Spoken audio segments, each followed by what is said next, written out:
Good evening, everybody.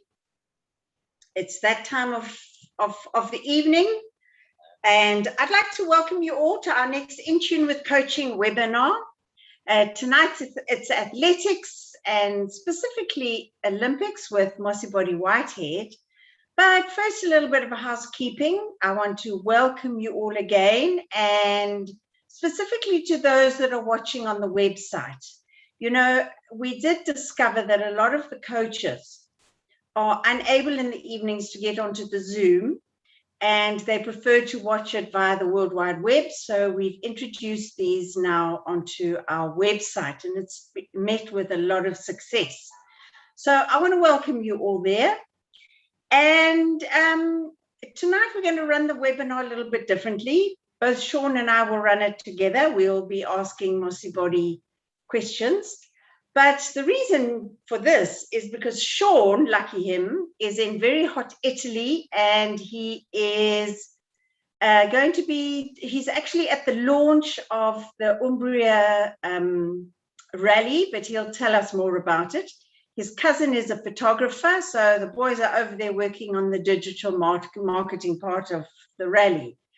So, but back to the athletics, I must say I'm enjoying it absolutely immensely.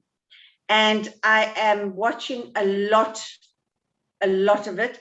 And I have really enjoyed the two newcomers, the new sporting disciplines that have come in, which is climbing and skateboarding. That climbing I found really, really fascinating and really interesting. But back to athletics, because we've only got an hour. We're 2 minutes into it now. I think we've given you enough time for the latecomers to join us. I think there's still going to be some, but I think let's get going. So I'm going to hand over to Sean, and he's going to introduce our guests to you. So Sean, over to you. Hello everybody, and welcome to another edition of our webinars. As Cassie says, I'm in Umbria. We're here for Rally in Umbria, and it's been absolutely amazing. It's called Rally d'Umbria, and it's a rally for the general public. So if you want to actually take part in this rally, you need to be with a motorbiking club, because it's all for motorbikes, and you get a chance to race around Umbria. It's a 3-day event. 850 kilometers is covered. It's split into 300 kilometers the first day, 350 the second day, 200 the third day, and it gets you to travel around the historic Umbria and Perugia, which is a city that predates the Romans. It's absolutely an amazing event, and it's really a pleasure to be part of it. Just one thing about it is that, and this is a little bit early because COVID's still here and nobody can travel and stuff, but as part of one of our services that we do offer is that we can take your sporting teams to Europe to play against some of the teams here. Now that could be a school team or a senior side, a club side. We have an agency that we work with here in the UK, well, they work with in the UK that actually organizes travel around Europe, and they deal also with some of the big football teams. So they deal with Man City. They've just traveled with Arsenal. So some of the big football sides, to also the rugby and cricket teams that travel around Europe. So it's great fun. They do a lot of school events too, and we can assist you through them to actually organize the travel and then provide hosting services. We can help you with medical issues. We can help you with whatever happens at the event, and even PR services if you're interested. But anyway, back to our webinar. And today we're discussing Olympics, and this year's Olympics have been full of fun. There have been some fantastic performances and some real huge disappointments. And Mosibodi Whitehead follows all sports in South Africa, and I'm sure most of you know him, especially both in the school space and in the professional space. And he is so passionate about anything to do with sport, and any sport too. And one of the nice things about Mosibodi is that not only does he know the athletes and follow them once they become professionals, but he actually tracks a lot of these players from when they're young. I'm sure you've seen him at KFC mini cricket events. You've seen him at Coty 20 cricket events. You've seen him at the Denon Nations Cup. You've seen him at athletics events in Pilgridge. You see him absolutely everywhere, covering every way. And so I'd like to welcome Mosibodi to our show today. And yeah, and let's tap into this mind, this huge wealth of knowledge and experience. Welcome, Mosibodi. Thanks, Sean. Thanks for the wonderful welcome. Thanks, Cassie. Yeah, great to be here talking about the Olympic Games. Once every 4 years, 5 years this time. It's finally here, and yeah, looking forward to seeing what we can learn from Tokyo 2021. So, besides for general performances and stuff, what have your highlights been, just in general, before we get into the nitty-gritties of the Olympics? Yeah, for me, I think the highlight has obviously been that the games have even happened, given the challenges that we've had over the last 18 months, that the games have happened and that the athletes are there participating and celebrating the Olympic spirit, I think is special. And we've heard even the commentary teams that are out there talking about that. I think it's something to appreciate because we almost didn't have one. And last year, 2020, was the first time since World War II that the Olympic Games didn't happen as scheduled. So for me, I think that's the most important thing to remember before we start looking at it, because I think for the first time in a long time, people were asking why. Why do we need to have an Olympics? Is it that important? Because all of a sudden, in our generation, it's the first time we experienced the questioning of a major sporting event like the Olympics, because it was just taken for granted that the Olympics will and should happen. And all of a sudden, when the world changed, people were saying, well, maybe the Olympics aren't that important. And I think the kind of global outpouring of goodwill that happens when you have something like the Olympics shows why they are important.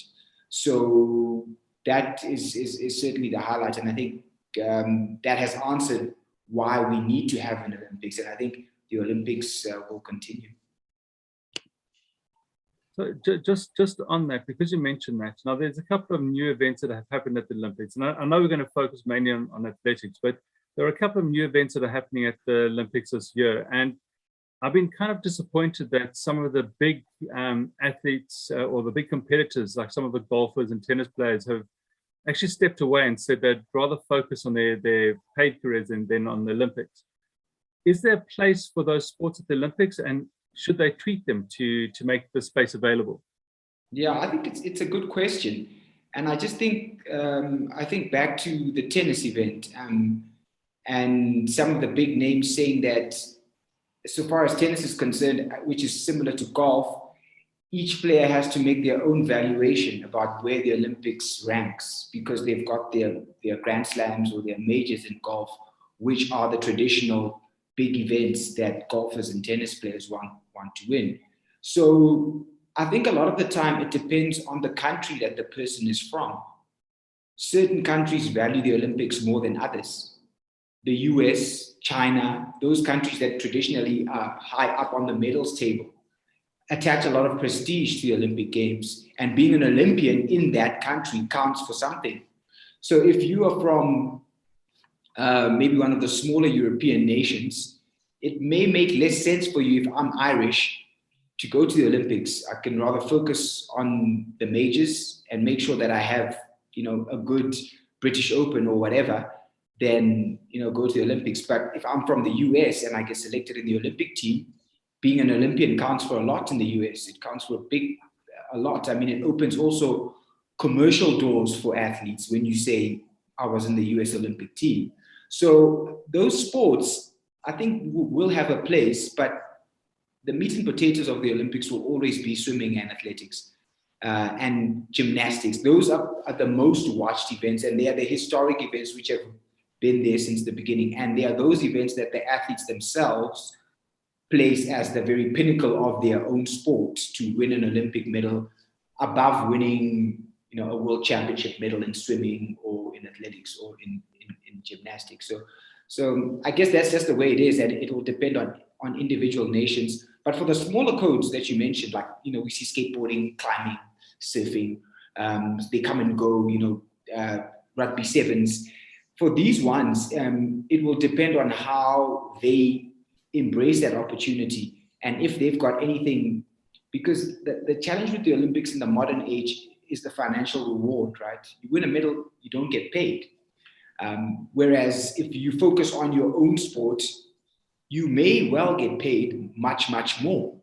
in some codes. But with these new codes, I beg your pardon, like skateboarding, like surfing, like climbing, which have got their own tours, this has raised the profile of those sports, because a lot of people who've never watched surfing, who've never watched skateboarding, will now be watching the Olympics and say, oh, okay, this is not bad.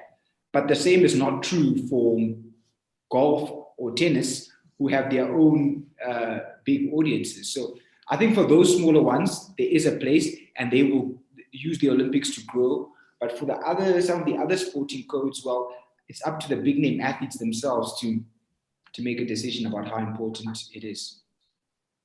Now, soccer's come up with their own solution with that, and I think there could be even a space for, let's say, an under-19 cricket World Cup or the cricket tournament there, where they'll have maybe one or two more senior players and a lot of under-19 players, because it might even give more prestige to the under-19 cricket world, instead of, well, more prestige to under-19 cricket than the under-19 cricket World Cup does. Yeah. I mean, exactly. It's like the under-23 football rule, because also what these other federations don't want to do is, it's also, again, about competition between federations. They don't want to take the shine off their own major event, because now, well, all their stars are participating at the Olympic Games. So football still have a football World Cup, and that's their main event. And they have sponsors and the whole commercial model set up for that. So the under-23 is a nice balance. And historically, women's football has always been valued at the Olympic Games because it predates the Women's World Cup. So yeah, there are some solutions, like you mentioned, age group, perhaps based on gender. And I think we could see maybe some of the bigger sporting codes adopt that sort of model, copy football, yeah. If I can come in here at the moment quickly. Quite personally, this is very personal. I found the soccer amazing, because, you know, all the big sort of sporting nations, a lot of them bomb out at this under-23 level, which I find amazing. But also looking at the golf, I think I like it the way it is, and those people pulling out, because it gives other people a chance to profile themselves. I mean, you know, I was at an Olympics. Admittedly, it takes the fans away from the watching of it. But I think it gives other people a chance to prove themselves. I just want to ask you something. I was watching the synchronized swimming. Yes, I'm a girl, so I watched a lot of very unusual type of things. I must say, first of all, that synchronized swimming, the way they walk. So first of all, you had to pick me up off the floor from the laughing, because, you know, that walk, that stiff walk, when they walk in, I found it quite hilarious, and the facial expressions and everything like that. But we had two South Africans that participated. And the commentator, who's obviously British, she made a big play of the South Africans. She said, you know, she takes her hat off to all the South African athletes that have come over to the Olympics. And she included everybody, obviously not just the synchronized swimming. And she actually said, you know, in that country, they don't have the infrastructure that the rest of the world does. Those guys have to have a full day's work. They've all got careers. They train when they can. And yet they come and they try and compete against all these amazing people that have been in these sports facilities for years. They are monitored from the time they wake up to what they eat, what they drink, how much they eat, how much they drink. And they'll have a couple of coaches, including somebody to look after their mental health every day of the week, every week of the year. And she said, South Africa doesn't have that. And all these people have really struggled to make it here to the Olympic Games. And all of a sudden it puts everything in perspective. And you sit there and here all our South Africans are sitting there so disappointed because we didn't get all these medals we were hoping for and things like that. Just what is your take on it? Is that true? I know Schoonmaker is at the Tux High Performance Center, and that's what she does. She eats, sleeps, the sport, and swims the sport. But what's your take? I mean, you know what it takes to become an athlete at this level. So explain it to us. Yeah, I think there's been a shift, right? So historically, the Olympics were about amateur sport, right? You had to be an amateur to participate at the Olympic Games. And professionalism was frowned upon until certain codes started leading the way in turning professional. I mean, just in South Africa, if you think back to the 80s and the late 70s and 80s, there was this, oh, he's a professional, he shouldn't be allowed to compete. You know, if you use athletics as an example, I think of someone like Johnny Halberstadt, who came second at the Comrades Marathon, who had set a record at the Two Oceans in the very early 80s. And because, you know, he was well educated and he had a good source of income, he was able to take huge breaks and focus solely on training. And so when he ran and came second at Comrades, they said, no, but he's a professional. He can't participate. So like that's the history of it. And as the world has slowly turned professional, some codes faster than others, then South Africa, because of sporting isolation, came very late to professional sport. It wasn't until, you know, post 94 that most sport turned professional. I mean, let's take rugby as an example. You remember very well, Cassie, 1995, when the Springboks won, rugby was still amateur in South Africa. I mean, the guys were roughly getting paid, but a lot of the guys still had a job or worked a half a day and then did training afterwards. It wasn't a fully professional sport. It only turned professional afterwards.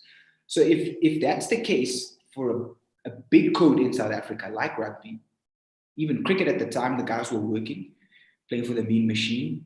And football only turned professional in 1996.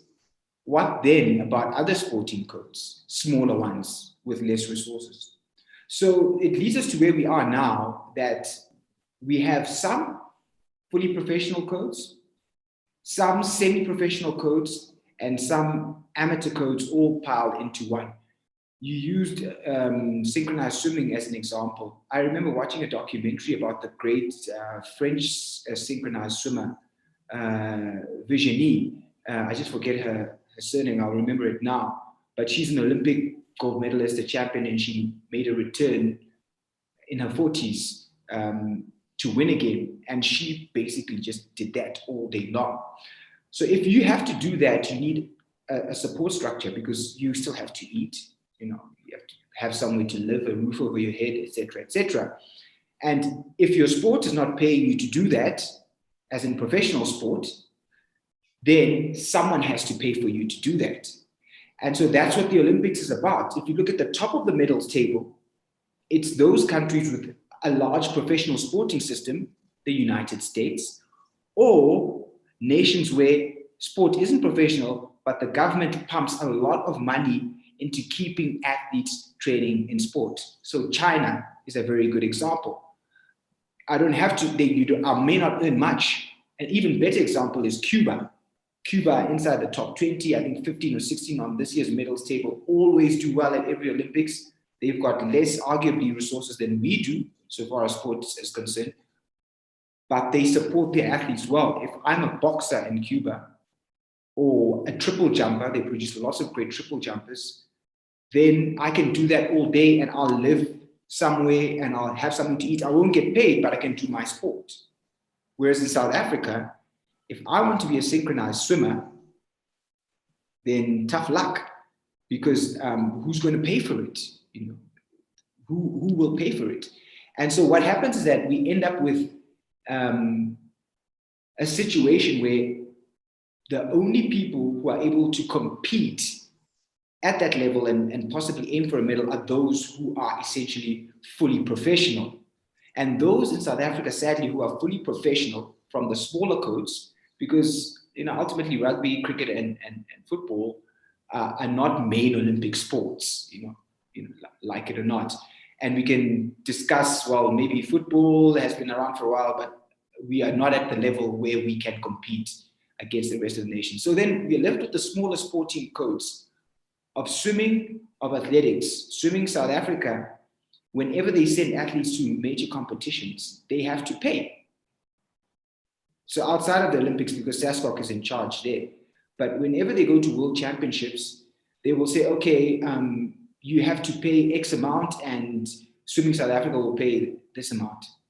That wouldn't happen if you were in China, in Japan, in the US, or whatever. So what happens is that only the athletes that are able to survive through that very tiny bottleneck of school, university, and then start winning so you can get an agent and races overseas and start getting paid, can make it through. And then once you make it through, like Cameron van der Berg, once you make it through and then you're sorted financially, then you can eat, swim, and train, eat, swim, and train, and eat, run, and train. And so they compete. So the rest, really, we can't hold them up to that standard. We can't expect people to win medals in diving and gymnastics and weightlifting and synchronized swimming, because it's just not possible. And when we do win medals, well, it's because someone has really put their whole life into it. Like canoeing is a very good example. Canoeing and rowing. The guys have got jobs, but they're training crazy hours and are putting everything into it. And so when he wins a medal, we shouldn't expect it. We should be surprised and thankful that this person has been able to do this under very, very difficult circumstances. So I think that's the main thing. We need to decide, are we amateur or are we professional? And then maybe pick certain sporting codes to say, these, if we want medals, that is, we feel like we can win medals in swimming and athletics, let's say, for example, because those are the two sporting codes which have won the most medals in the history since readmission in 1992. It's been 34 and 34, and I think now swimming goes up to 36. So we say, okay, we're going to pick these two, we're going to pump money into them, and the others, well, we'll see what we can do because we want medals. Otherwise, it's not possible, and we just have to be grateful that the guys can even qualify for the Olympic Games. Shame. And tell us now, Schoonmaker, she is with the High Performance Center. Does she have a sponsor? Is she sponsored by Tux? How does she manage to do it? So what usually happens with athletes at that level is once you get into the High Performance Center, and they have different tiers, right, of athletes, and depending on what tier you are, and that is based on your performance, then that determines the level of support you get. And that support comes from your federations, which is Swimming South Africa. But in this instance, once you identified, historically, there was always an excellence program that SASCOC ran that identified athletes with the potential to win medals and then supported them financially. So they would fall into that. But SASCOC as well in recent times have also kind of fallen on hard times. And the truth is that our federations are not doing well financially. So the result is that, you get athletes dropping out, people giving up, people quitting and going to find a job, because your parents can only keep supporting you for so long. They might support you in your university years, and if you can't turn pro after varsity, your folks will tell you, hey, listen, you need to get a job now. So that's where we end up. So Tatiana is one of those who makes it through that bottleneck, performs well, and then gets support. But some athletes might need a few more years, and because you don't get those years, then you fall out of the system. So we lose a lot of possibly very, very high sports achievers through our system. I mean, I think if you look at the average age, so at Tokyo, the average age of the Olympian is 27, right? I think it's 26 and a bit for women and 27 for men. So the average age is 27, which is up 2 years from Rio, which is 25. So Olympians, to become an Olympian, just to go to the Olympic Games, you're somewhere there. So how many years out of school is that? Okay, that's a long time. That's 18 to 9 years. 9 years. Yeah. So what are you doing in those 9 years? You're training, right? 9 years, you either need to be making money on some sort of professional circuit, or if not, someone needs to be supporting you for 9 years. It's a long time. So we don't have that. And it's in those 9 years that people fall out. The first place we lose potential Olympians is after school. So immediately after school, those who don't get varsity bursaries, I was just talking to one of the coaches, Hans Seystad, who coached for many years, and he's still involved at the Vorentoe High School, which has produced a lot of athletics Olympians, Palulas and so forth. And he says when the kids leave school, those who don't get bursaries in two years after that, when they're 20, most of them are not even running anymore. So that's the first place we lose them. If they can't get a bursary to go to a Tux, a UJ, somewhere on a sports scholarship, then we lose them. Secondly, then they get into varsity, right? And now you've got like 4 years to perform, or you have to get a job, right? Because after varsity, it's over. You're out of that system where you have a place to eat, you eat in res, you live in res, you go and train. So if in those 4 years you don't make it, then that's where we lose the second batch. So I think that's the challenge, and that's the challenge for the two main sporting codes, swimming and athletics. Because in the other codes, you can turn pro right out of school, right? For cricket, for rugby, and for football. So that's the challenge. And then outside of those two, then it's almost a free-for-all of complete amateurism, where if you're trying to be a weightlifter, you're training at Virgin Active or Planet Fitness, you're kind of juggling things and you're doing everything at once, and the federation office is one guy sitting there by himself. So there, I mean, it's even more difficult. So that's it. Those 9 years are the critical years, because most people, if they can get to one Olympics, will get to a second, right? But it's getting to that first Olympic Games that's the challenge. And for South Africa, we've got a lot of older Olympians. We've got, for example, Precious Mashele he's the only athlete who qualified at the 5,000 meters for South Africa. He's 30 years old. He's making his Olympic debut.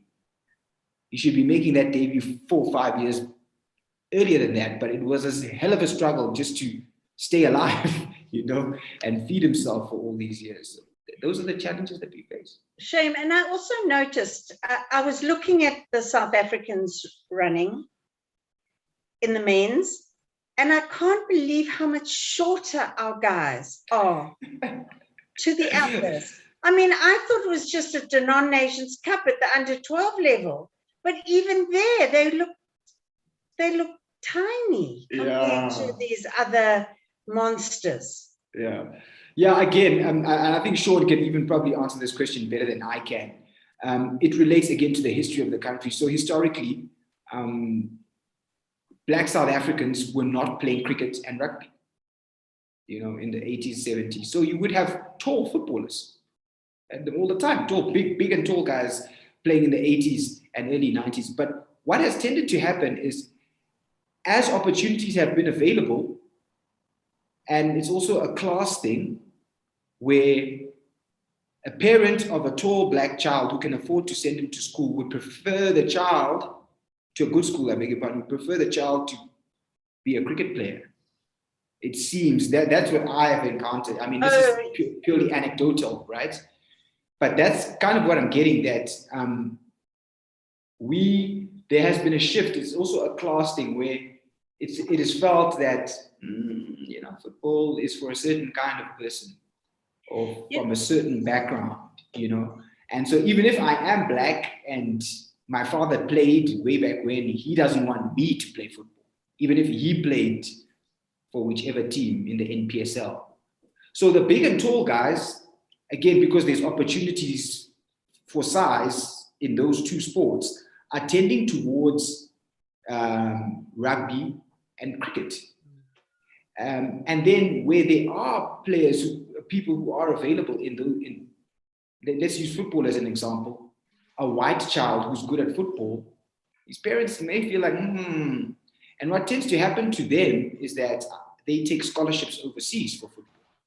So I see a lot of them going to the US, some because you've got a parent of European descent, go and try your luck there, playing in one of the leagues in the second or third division or whatever, try and work your way up.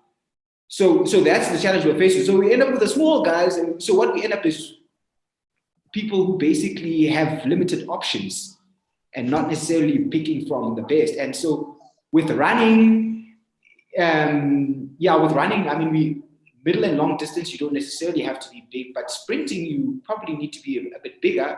But you look at someone who's wonderfully athletically built, like, I don't know, maybe let's say Kagiso Rabada. I mean, you can make a lot more money playing cricket than, suffering through and trying to be a top athlete, because you'll only make it once you get to an Akani level, and only 1 in 100 will get there. We do KFC mini cricket, and we asked all the parents of the little kids, because you're absolutely right. There were a lot of kids that were really very good at their cricket. So we said, what sports do you play? Now, they always said soccer first and then cricket. Every single one of them said to us, why do you swap from soccer to cricket? All of them said, as youngsters, it's more fun. So we said, what do you mean? What do you mean it's more fun? They go on trips and... They said, no, yes, that's exactly what they said. They said they have games, they have fun. There's people looking after them. They go to all these little events put on by Cricket South Africa. Yeah. Whereas soccer, we just go, we train, and then we go home. It's just boring. So all the kids said it was boring, and that's why they all chose to rather go on to cricket. And yeah, they did. They said also cricket, they get into nice schools, and yeah, there's a lot. And the infrastructure, the cricket has all those cricket hubs.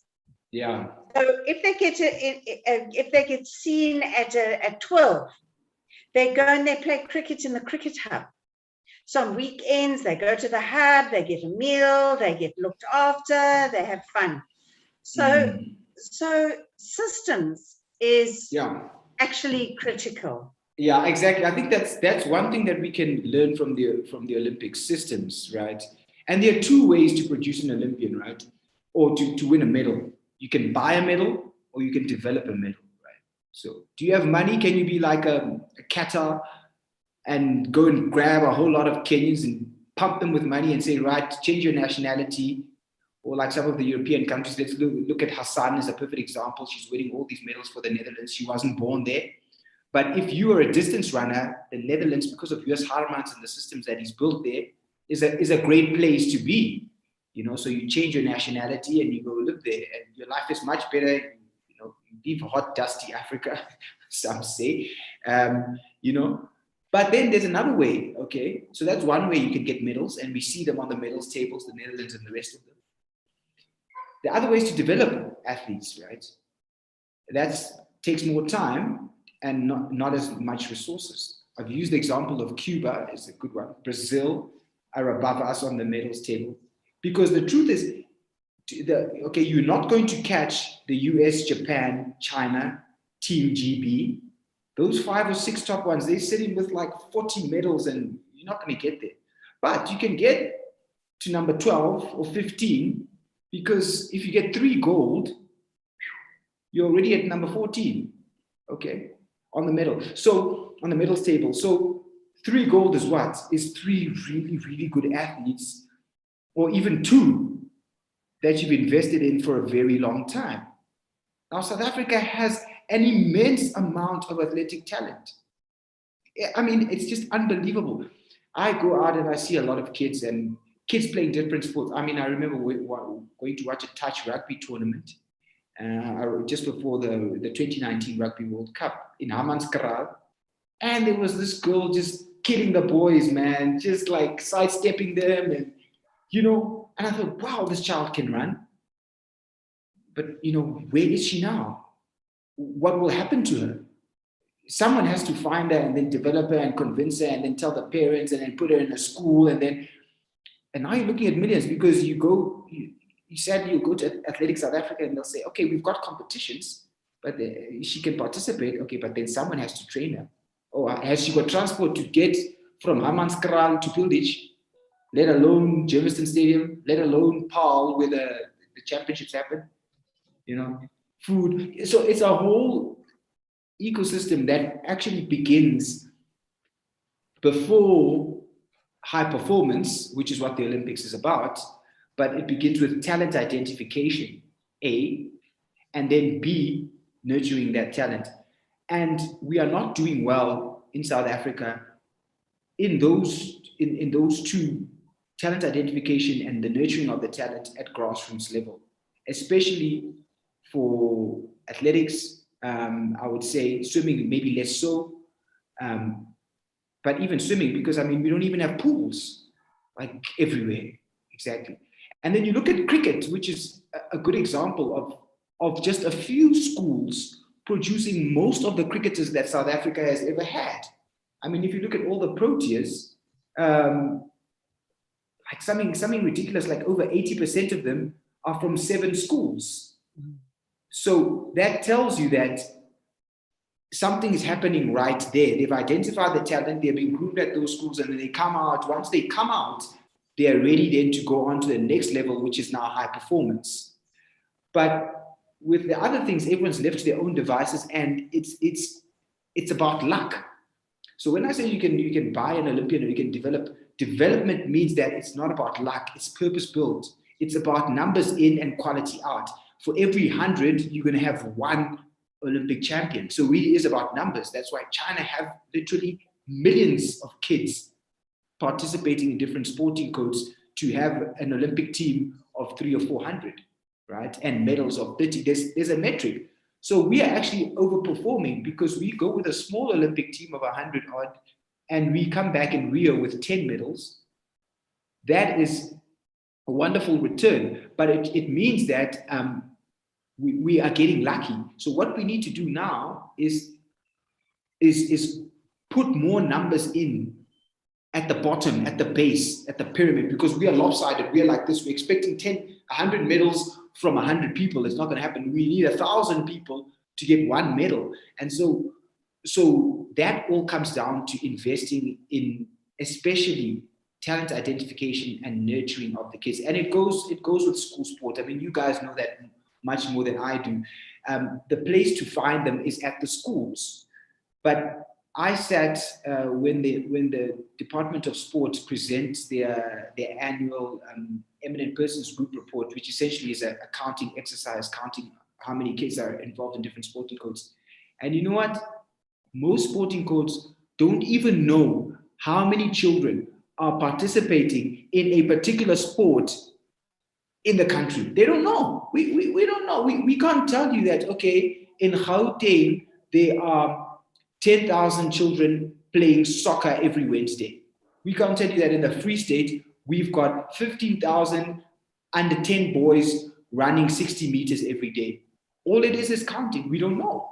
So how do we expect to produce Olympians? Luck. Wade van Niekerk runs as a junior. Danny Ans spots him and says, wow, this kid can run. I'm going to take him under my wing. And that's how most of our Olympians have been produced. The best example is Ezekiel Sepeng. He was running 10Ks, going with his neighbor. Guys are taking him to run 10Ks. And then they said, no, there was a league meeting. He said, no, you can run. I'm going to take you to Posh Boys. They're looking to recruit people who can run. He goes to a league meeting, gets spotted by Posh Boys and say, wow, this kid can run. They give him a bursary. He goes to Posh Boys and then he gets coached and he becomes an Olympian because now he's in the right system. But again, it's luck. It was just luck, not a case, an organized system. So I think ultimately what we need to do is focus on school sport and stop looking for shortcuts, just pump. If we want Olympic success, because maybe we don't want it, then that's also fine, But if you want Olympic success, you've got to just put it in. And that means we've got to develop, because we haven't got the money to go and buy ready-made gold medalists. Why would they come to South Africa when they can go to Qatar or somewhere else where they can get paid millions and millions and millions? So that's, I think, ultimately something that we need to think about in South Africa, because every 4 years there's this kind of national depression. Oh, we do so badly, but it's inevitable if you look at the steps that we skip in trying to get Olympic success. It is. I think it is very sad. And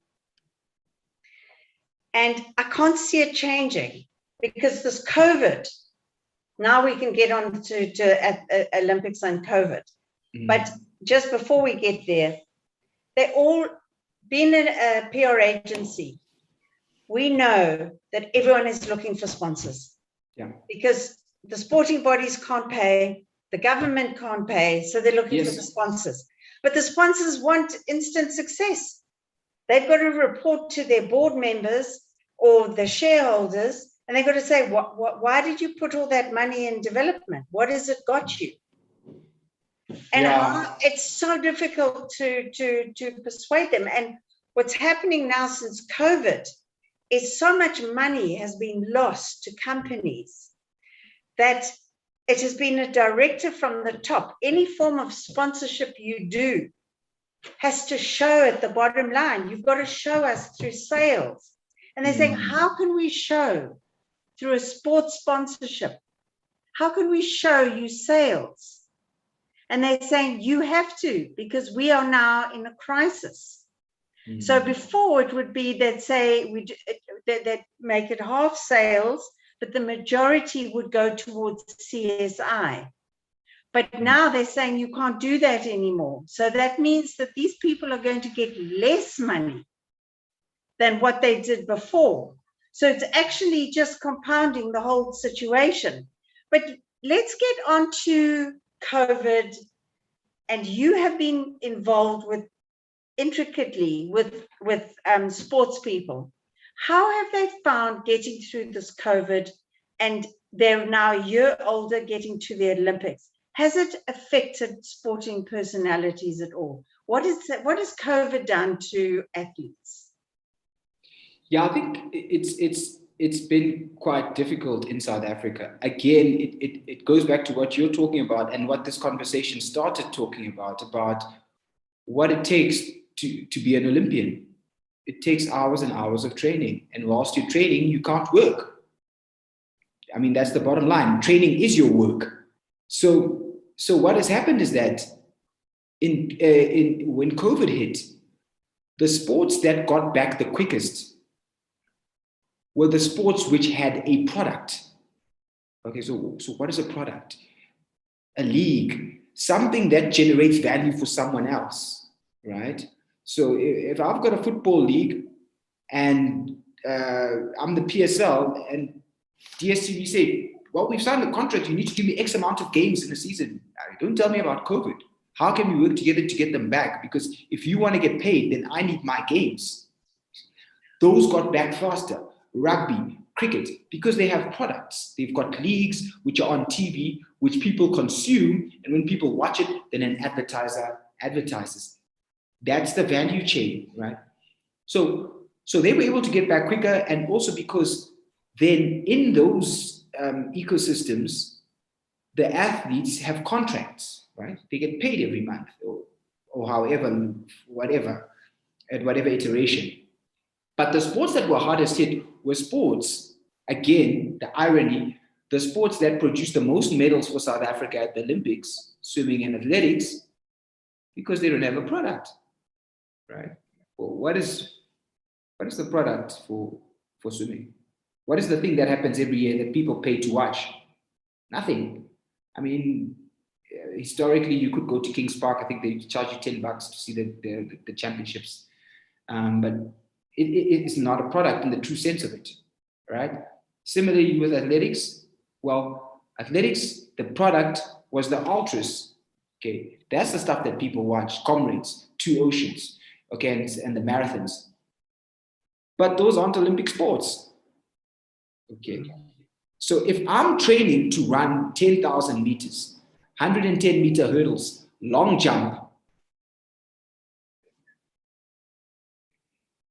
I only get paid if I'm on the Diamond League, right? So the Diamond League came back, and when the Diamond League came back, Akani could go, and all these people could go. But those who were in that bracket in the middle were like, okay, I'm a good enough athlete. I've qualified for the World Championships. I've been once, but I haven't got a Diamond League invitation. Well, there's no Grand Prix series in South Africa like there was with the ABSA and the engine and all of that. So there's no product. So I don't have a contract. So whether there's COVID or no COVID, there's no urgency to return to competition because the federation is saying, oh, we've got a sponsor that we are beholden to, that we need to give a product so we can get paid. That didn't exist, you see. So those were the sports that were hardest hit, and that's where a lot of athletes found it difficult to survive. Thankfully, there were some government grants which were paid to athletes, but I don't think it would be enough. I found that talking to athletes last year, they were like literally runners in particular struggling to survive, and what helped most of them are the retainers that they were getting from the professional clubs, Murray and Roberts, Nedbank, and all these big clubs that pay their athletes. But the reason why they pay athletes is for road running, right? Because road running is huge in South Africa. But now road running is mass participation. So it's double-edged because now mass participation is not allowed under COVID. And I am SPA, and I want 20,000 people at the SPA, ladies, right? Because that's what I'm used to, and that's my market that I'm marketing to. But now I can't get this 20,000 because, well, there's no mass participation. So I'm asking myself, why am I putting the money in? And if I'm asking myself, why am I putting the money in? Then all those athletes that are contracted to their clubs, those clubs are like, well, the reason why we put money in is so that people can run races. And when they run races on TV, we get branding out of it. You see? So it's a whole cycle, and it all boils down to the economy of the whole thing. So those that were hardest hit are simply those sporting federations which haven't got a product. So it goes back to what you're saying, Cassie. We've got to stop being about CSI now. And these two codes in particular, swimming and athletics, have got to really think about how they can better monetize, because athletics has been doing some monetization, but it hasn't been as good as it can be. How they can monetize their own products so that it delivers value to a sponsor outside of CSI, because what people don't realize is, the federations don't realize is they've got what sponsors want: people, numbers. But the problem with the federations, they don't know who their people are. Yes. Imagine if surfing could tell you, okay, listen, I have got 16,000 surfers in South Africa, and I've got each and every one of their phone numbers and email addresses. That's something valuable, because I'm thinking, I'm selling a new oil for surfing boards. Okay, I'll pay for that on the database, X amount, for a mailing list. All I want is email addresses, and I'm going to send them mails. But so there's lots of ways to monitor, but it starts with knowing who's participating in your sport. How many? How often? Where do they work? How old are they? Are they boys? Are they girls? What shoes are they running in? All these kind of things. What watches do they wear? We don't know. So sporting federations soon need to start approaching this more like a business and less like a charity case. Because it was fine then when people had lots of money. Mass market can say, okay, I've got a CSI budget of 10 million, there we go, take whatever. But now they think, whoa, our stores have gotten looted, we can't give you any money. Until I say, well, are you not trying to sell treadmills? There's lockdown, I've got runners who can't run races, but they still need to train. I've got a database for you of 10,000 runners. Give me 50 Rand per 10,000, that's 500,000. but you need to sell however many treadmills to make that money back, or whatever the case may be. So that's what needs to happen. Otherwise, the sports will close down. We've got a question here. Doesn't the Poppy Act have an impact on getting a database of athletes now? I suppose it might have the opposite effect, because you've got to ask them. I'm involved with this Poppy Act, and I know you've got to ask anybody if you can send them anything. It's quite. The difference is, well, being a runner, like, you join a club, right? And when you join a club, there's terms and conditions on a whole page. Most people don't read that. You just sign, right? I'm going to comrades now, yes. But that is where you put all of this. Okay, I'm going to use your data and I'm going to sell your data. That's what happens when you, for example, download an app on your phone. That 20-page contract that you just say agree. That's what it has. That's the point of it. But no, people don't read it. But when you come and complain, WhatsApp use my data, well, you agreed. So it's simple. That's what federations have got to do. And I don't think the Poppy Act will make that difficult in any way, because, for example, people who run mailing lists, for example, let me use Sean and Modern Athlete. They immediately updated their terms and conditions according to the Poppy Act, because you sign up for the magazine online and they send it to you and they use your data, right? So you've agreed. So I don't think so. So I think to that question that Garth is asking, no, we are in the data economy and people love sports. So you'll have to use their data if you want to keep your sporting body, your club, your federation going. So now let's get on to some fun stuff a little bit for the last 10 minutes. Have you been in contact with people over at the Olympics, South Africans over there? How do they say it is? I mean, the Olympic Village was where you all meet and you have fun and all that. There's none of that now.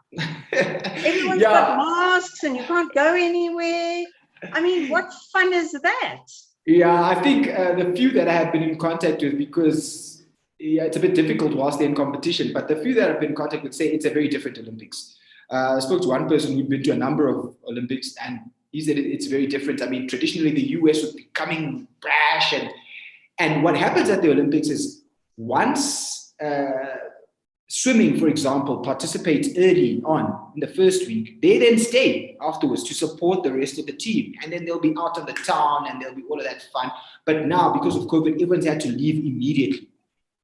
So all of that would have been happening, I beg your pardon, the tourism benefits to the host nation haven't accrued, and there hasn't been that kind of fun and that usually happens at the Olympics, because by all accounts, it is wild, but not in 2021.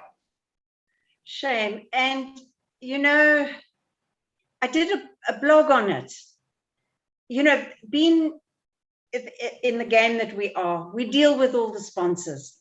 I mean, I feel so sorry for these sponsors. I mean, that's where the amount of money that they spend to become a partner of the Olympics is astronomical. They won't tell anybody because it's so high. And we understand why, because this huge machine that you've got to fund. But they make it a lot back with sales and things like that. There's no crowds.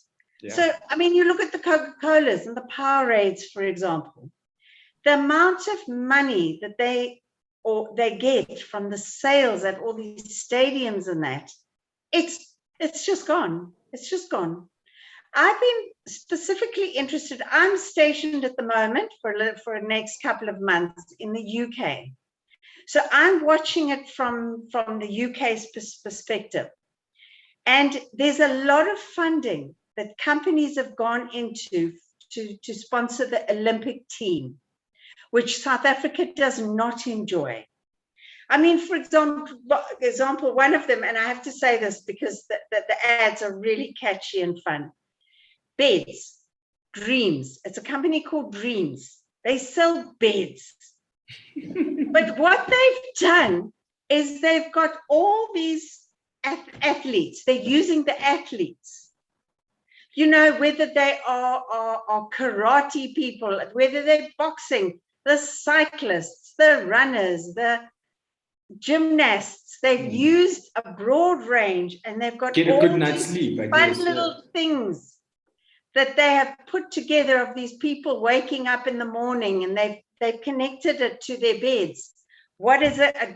You need a good night's sleep and all that. And then there's that insurance company that has done it, and they've got the insurance people in their trim suits in the gym talking to the athletes, and it's just very tongue-in-cheek and great fun.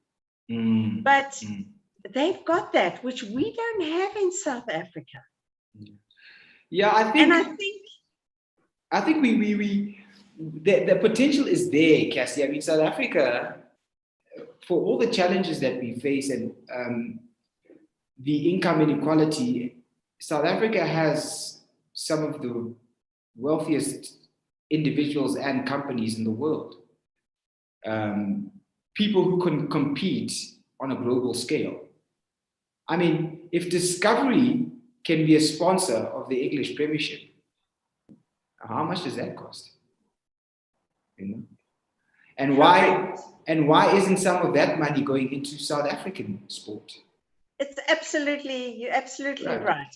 And I think that, and this is guesswork, I would say. I suspect that if you went to Discovery with a good case, they would sponsor, South African sport.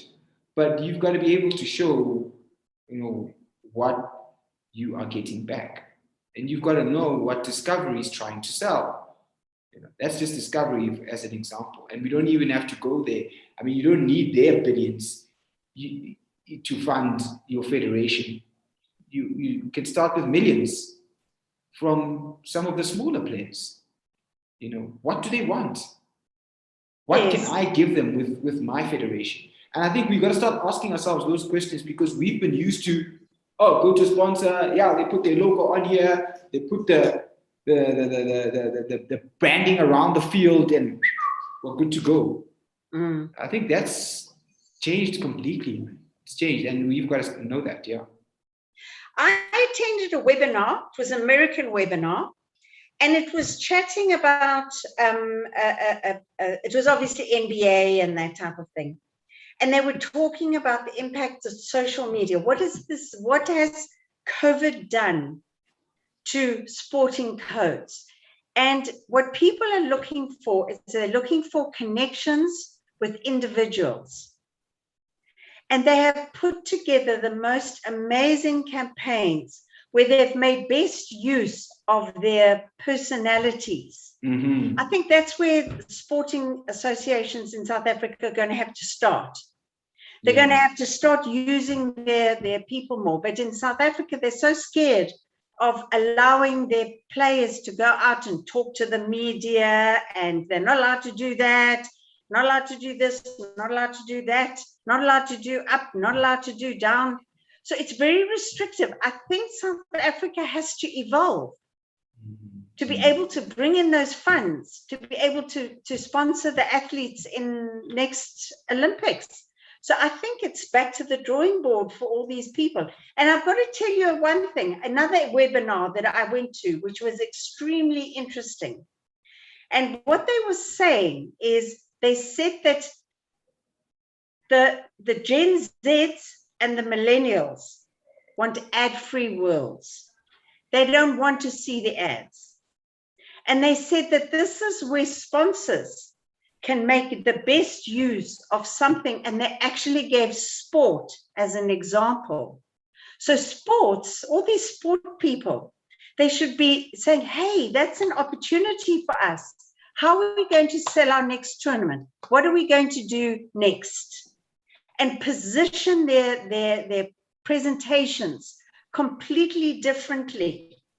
So I think it comes down to how you're going to package it and how you're going to sell it. Well, it's nowadays it's been called content marketing. Just quickly before we wrap up, Cassie, and that's basically it, because it's all led by technology. When Sean and I were growing up, which is a little bit after you, but It's we still slightly, no, just a not couple too of much longer, just a couple of years, yeah. Yeah. We still had to watch TV as in the traditional TV. You know, you watched the 8 o'clock news with your parents. There were ads. You just dealt with the ads. And then if you wanted to watch a show, you needed to be sitting there in front of it at a certain time. Otherwise, you would miss it. This generation you're talking about are used to fast forward, rewinding, download. I'll take it on my phone or whatever. I'll do what I like, not wait for you to tell me. So that because the technology has changed, it means I don't have to sit on YouTube and listen to your ad. But if someone I admire is talking honestly or relatively honestly about a product that they use, then that's different. So you're right, sport is that because it lends itself a little bit better to content marketing, specifically when there are big personalities. But yeah, you're right. South Africa is a different place. Our culture, we are, you know, we like to skinner in corners, but once the cameras are on, then everyone is on their best behavior. So, correct. Absolutely. Yeah. Absolutely. So tell us, what do you think? How do you think the people are feeling? How do you think all these athletes are feeling? We've seen a lot of unusual things. What have you picked up? I mean, one of the things that we told our listeners we were going to ask you is, what interesting thing have you observed about coaching? Has there been anything that's grabbed your attention when it comes to what have you seen about coaches? I think for me, the main things haven't changed and they won't change. Ultimately, it's about the connection that a coach and an athlete have. So, I mean, you still see an athlete looking up at the coach in certain codes where they are allowed. Swimming, the coaches are there. When they have that moment, they always look up at the coach. In the field events, in particular in athletics, they still take instruction from the coach. I mean, I just think of the women's triple jump, where the gold medalist and the bronze medalist coached by the same person. So obviously, this is an exceptional individual. So the basic tenets of coaching hasn't changed, and it all comes down to the relationship that the coach and the athlete share, because that is what builds the trust, and that's when the coach can then push the athletes a little bit further and get them to try something they haven't tried before, but trusting the coach that, you know, the coach has my back. So I think that hasn't changed, and that won't change. To produce an athlete, because as we go back there, 27, you have to start them young. So when there's a young person, it is about a relationship and trust. That's why still a lot of athletes have been produced by parents in their formative years, because you have that relationship where you trust your parents. I mean, Tiger Woods and the Williams sisters, etc., etc. So for me, that's the most important thing that I don't think that will change. So it's basically about the relationship that you have. I've noticed in the gymnastics specifically, the coaches are right there with their athletes. In the room, they're helping them. I must say, I did watch it was trampoline. And, you know, they stand at the side of the trampoline with that thing in case they go and they fall down and they fall off. The one actually he had he wasn't focusing, and he pushed it onto the mat. So the poor girl went and landed on the mat. So he himself was the one who took the athlete out. I would have been furious if I was that poor girl, because she landed on it, and of course she then fell off. Yeah, and I guess the best example she was close to the edge, but still, had he not pushed it over the edge, she might have got the edge and carried on. Yeah, and I think the best example of that, Cassie, are the young Olympians. There's the 14-year-old girl from Japan who won the skateboarding. You know, so if someone is 14, 10 years ago she was 4. So it started young with a good relationship with the coach. I mean, there's a 17-year-old who's running for the US in the 200 meters final. So I think that is the main thing. That won't change. But what happens is that as much as we are losing athletes, we're also losing coaches. a lot of people who start out coaching decide, yes, I don't need this in my life, especially in these other codes. I've also got my own family to support and all of this, and they're piling the kids into the car and driving them to and fro, and he's the coach and he's the administrator and she's the physiotherapist and the psychologist, and eventually it all becomes too much for that person and they decide to quit. So we're losing good athletes, but we're losing also a lot of good coaches who decide, they want more for their lives, or at least they want to lead a decent life, and in some sports you can't do that. So. Yeah. We've noticed even with a lot of our school coaches, a lot of them teach as well, and they've all given up coaching. They said they've gone full-time back into their school work, and they didn't, and we say, are you going to come out, and are you going to go back into it? They say, oh, I don't think so, because to be a coach, there's no courses or anything that you can attend. So you have to be on it all the time. They've got to be watching soccer all the time, to pick up ideas, to pick up tips. They said they haven't been able to do it and they haven't had the time. So for them to get back, it's going to take a lot of work with themselves to train themselves to go back there. So they don't think that they're going to. And I think that to me is one of the saddest things that has come out of the COVID, is the schools, the school kids. We need those school kids to go further, to become our national heroes. We don't have them.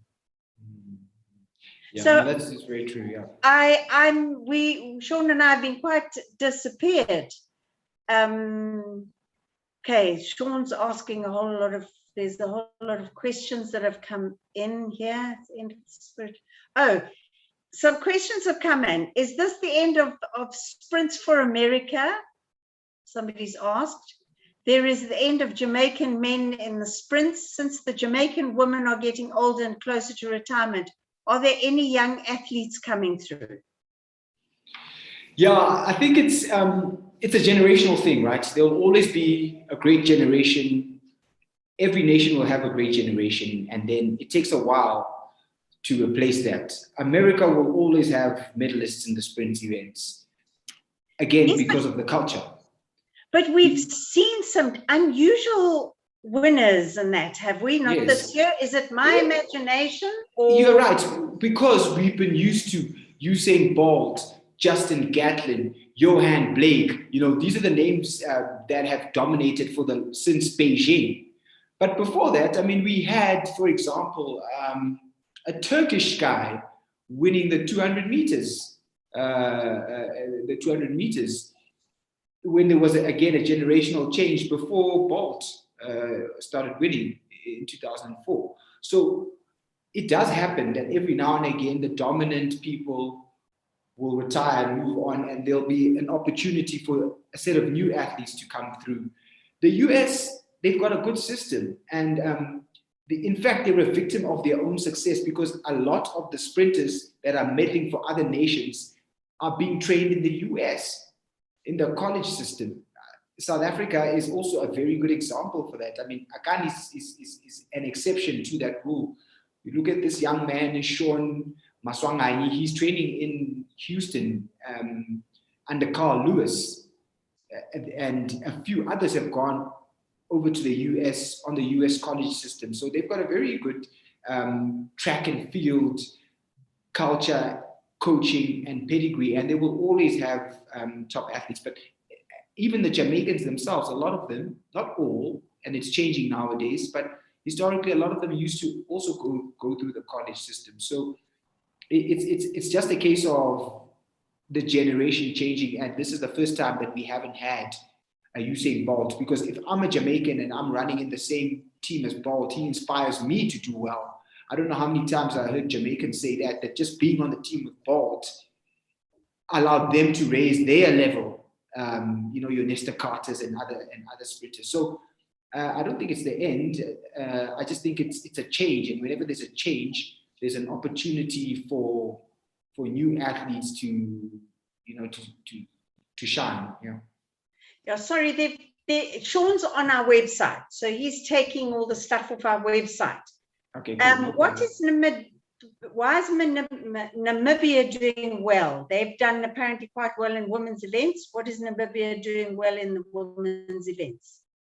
So we have the two young ladies from Namibia, Mboma and Maslingi, and they were 400 and 800 athletes, 400-meter athletes. The IAAF, I beg your pardon, it's now World Athletics, have barred them from competing in the 400 for the same reasons that Caster Semenya is no longer competing in the 800. So they've competed in the 200, and it's the 200 where a medal, where Mboma received a medal, a silver medal, behind the Jamaican. So, yeah, they're up-and-coming athletes. I think that case is still being attended to. So we'll see what the outcome of that case is and what they are allowed, to compete in. They have been, even before this, though, these two young ladies, Namibian athletics has been on the rise. You remember a long time ago, Frankie Fredericks, but more recently, Helalia Johannes, who South Africans will be familiar with. She's competed on the Spa Women's 10-kilometer Grand Prix Series, won it in 2019, and then also won a bronze medal at the World Championships in the marathon. So she's coming up in the marathon on Saturday or Friday midnight. With the likes of Gerda Steyn and Yvette van Zyl. So she's also a pretty good athlete. So yeah, they've been putting some effort into their athletics, and they have, because of their closeness to South Africa, can call on some South African coaching expertise, and that's where these two young girls come from. Good. Now another one. What changes have been made in the 400-meter hurdles for so many records to be broken? Yeah, I think it's amazing. I mean, there's the Norwegian Warholm, and then in the men's, and then in the women's, we've got McLaughlin. He set a world record before the Olympics, so this is his second one. And to see an athlete running sub 47 is absolutely amazing. I think it's a case of a purple patch in a particular event, with athletes just. You get not a perfect, but you get a really good athlete committed to an event, doing well an event, coached well, and they produce a great performance. But what has changed is that I think for the 400 hurdles, these athletes that are winning 400 hurdles have also got very good basic 400-meter flat speed, which wasn't always the case. I mean, the 400 guys would get licked when they ran a 400 flats, somewhere there. But now these guys can run very good 400 flats. So I think the investment in working more on the basic speed has really helped them, and it's just been a wonderful event. Okay, now I think we're going to have to miss this. I'm sorry about this. Another one. Are the middle and longer distance events more focused on winning and not times? I see that the times are so slow. So do they just focus on breaking records in the Diamond League, but the Olympics is about medals? Yeah, good question. And I think the men's 800 meters win yesterday or day before, I can't quite remember with all the time change, was for me underwhelming. I mean, you have 145. Two Kenyans, a sprint finish when they take the bell, taking the bell in 53 seconds, slow, and they're all queuing up behind each other. It takes a very special athlete to have the confidence. Remember, this is not a sprint. You can blow if you don't time it to perfection. You go out hard and you hit the wall and they all come flying past you. So it takes a great deal of confidence and self-belief to go for a fast time in an Olympic Games when everything is at stake. So most times, this is what happens at an Olympics. You get kind of performances in the middle distances. It's only now and then when you have a truly dominant athlete, like let's say London 2012, where David Rudisha, the Kenyan, set a world record in the 800 meters. But he had been running alone for the whole season. For the whole year, he'd been just, doing his thing. So that we do, again, it's a generational change. We don't have that in the 800 meters. This time, we don't have that, in the 1500 meters. The 5,000 meters, there were times when, you had Bekeles and your Gabriel Selesis, who are head and shoulders the best athletes and could go for it. And they would have maybe one or two strong competitors. Think of Paul Tergat and Haile Gebrselassie, that rivalry. But now we don't have that. So as a result, you have this kind of feeling each other out thing, and then sprint finish. So yeah. Sprint finish. Okay. We've gone well over our time, but I just want to make one comment. Being a woman, have you seen some of those nails of some of those athletes? The Cuban girl in the relays. How the hell she got to run with that baton and pass it on to other? I mean, they were so long, and the makeup on the face. My goodness, I suppose, I don't know, they want to look good on TV. Why would they do that? Hey, it's the style, Cassie. It's been happening a while, from the days of Flojo and all those wonderfully flamboyant outfits. So I think, yeah, it's the style, and a lot too. The nails and the different color hair. It's also a place to express your individuality. And I guess that's what we love about the Olympics, because it is about wonderful personalities, because these are the personalities that people will follow, who can forget, the Bolt or the Mo Farah thing. And it's also about kind of like expressing your personality, because the guy's a little bit boring sometimes. Yeah. Those girls will be remembered. That one with those nails, I swear, like this. I could not, they were like claws. And she was holding the baton. And I just thought, my goodness. But I've got to pass one comment about it. Social media again. I was on a webinar very recently about the Olympic Games.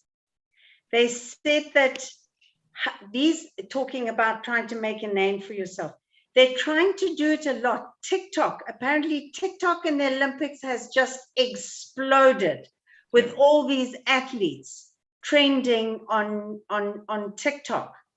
So a lot of it do it for that. Then you've got that one that does all his knitting, he keeps calm by knitting all the time.